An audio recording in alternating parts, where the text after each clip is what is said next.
Welcome to True Crime Stories, where we delve into some of the most haunting and mysterious crimes in history. Today, we'll be taking a look at the case of the Doodler, one of the most notorious serial killers of the 1970s, who terrorized the LGBTQ community of San Francisco. It was the mid-1970s and San Francisco was bustling with life.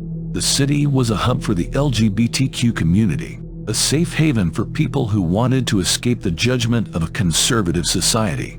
Little did they know, a predator was lurking in the shadows. Between January 1974 and September 1975, a series of brutal murders shook the LGBTQ community of San Francisco. The killer, who came to be known as the Doodler, was responsible for at least 5 slayings and possibly as many as 14. What made this case so unusual was that he would draw portraits of his victims before killing them. The police were stumped.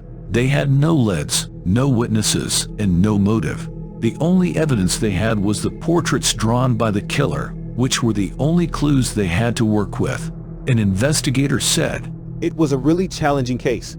There were no witnesses, no physical evidence, and the victims were all from the LGBTQ community, which at the time was still very much stigmatized." The police put out a public appeal for information, hoping someone would come forward with a lead. But the LGBTQ community, fearful of the police and of being outed, remained tight-lipped. The LGBTQ community, frustrated with the lack of progress in the case, staged protests and demonstrations, calling on the police to do more. Now let's hear what an activist has said to this case at that time. "It was a difficult time for the LGBTQ community. We were scared, and we felt like the police weren't taking our concerns seriously. It was a wake-up call for us, and it made us realize how important it was for us to have a voice and to fight for our rights." Despite the protests and the public appeal, the case went cold. The Doodler was never caught, and the slayings stopped as suddenly as they had begun. It's a case that still haunts us to this day. We never found out who the Doodler was or why he targeted the LGBTQ community. But we do know that his victims were real people, with families and friends who loved them, and who still mourn their loss to this day. The case of the Doodler remains one of the most mysterious and haunting crimes in the history of San Francisco.